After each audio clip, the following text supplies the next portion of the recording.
Back क्यूजी pack क्यूजी tube में आप सबका इस्तकबाल है, स्वागत है, वेलकम है जी। आज की वीडियो में हम ज़ियोनिस्ट के बारे में जानेंगे। जानता हूं टॉपिक थोड़ी कंट्रोवर्शियल है, खास तौर पे इस टाइम पर, लेकिन आज की वीडियो में हम यही जानेंगे। तो मेरी आप सबसे गुजारिश है कि ज्यादा से ज्यादा शेयर करें इस वीडियो को और चैनल को लाइक शेयर सब्सक्राइब बटन और बेल आइकॉन जरूर दबा दीजिएगा।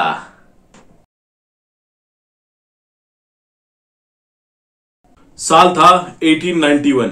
थियोडोर हर्जल ने उस वक्त एक ऐसी तंजीम की बुनियाद रखी जो फिर से एक कॉन्फ्लिक्ट को हवा देने वाली थी। थियोडोर हर्जल ने ज़ियोनिस्ट नामी एक तंजीम बनाई जिसका मकसद था a land for a people without a land. लेकिन इसमें एक प्रॉब्लम थी। जिस लैंड को चुना गया था वो फलस्तीन था।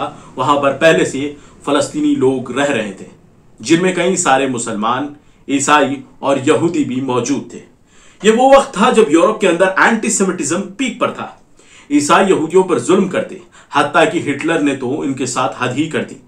लिहाजा इस प्लान के तहत जो यहूदी ज़ियोनिस्ट बन चुके थे वो लोग धीरे धीरे फलस्तीन में आकर बसने लगे और उनसे घर ज्यादा पैसों के एवज खरीदने लगे, जिसके एवज में फलस्तीनी भी उनको घर बेचने लगे। लेकिन उस वक्त के यहूदी ही ज़ियोनिज्म के मुखालिफ थे, क्योंकि यहूदियों के हिसाब से उनका होमलैंड उस वक्त तक उनका नहीं हो सकता जब तक कि उनका मसीहा ना आ जाए।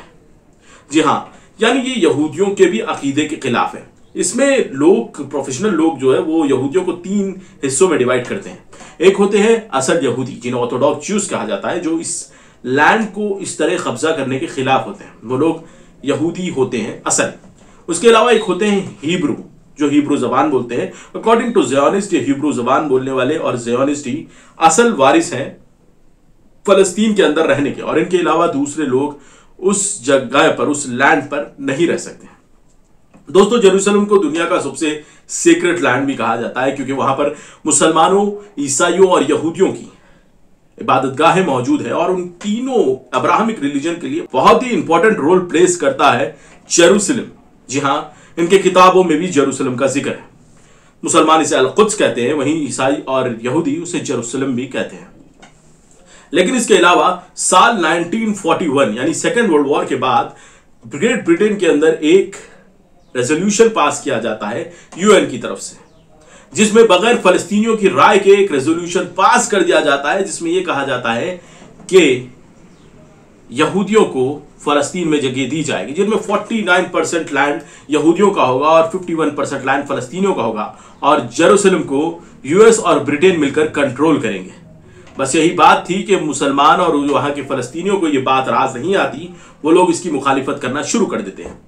साल 1941 में ही ब्रिटेन, जिसके कब्जे में ये फलस्तीन का इलाका था, वो फलस्तीन छोड़कर चला जाता है और असले से भरपूर ज़ियोनिस्टों को उस जगह पर उतार दिया जाता है। बस इसके बाद फलस्तीनियों और ज़ियोनिस्ट के बीच में कॉन्फ्लिक्ट शुरू हो जाता है। वो एक दूसरे के सामने आते हैं और झगड़ने लगते हैं, क्योंकि फलस्तीनियों को यह मंजूर नहीं था कि उनके लैंड में कोई दूसरा यानी कोई ज़यूनी रहे।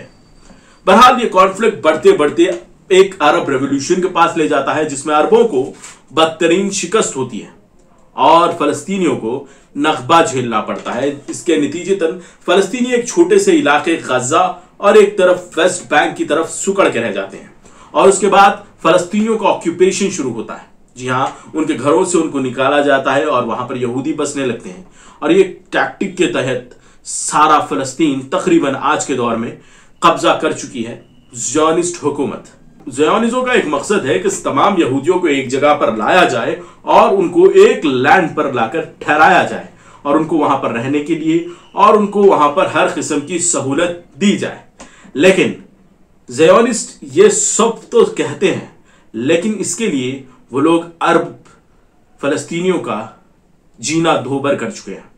तमाम ह्यूमन राइट वायलेशन करते हुए वो आज इस मुकाम पर पहुंच गए कि उन्हें उनकी जान भी ज्यादा अहमियत वाली नहीं लगती। हत्ता कि ना यूएन ना ह्यूमन राइट एसोसिएशन कुछ कर पाता है, ना कुछ कह पाता है, क्योंकि वो भी इन ज़ियोनिस्टों की पावर को जानता है।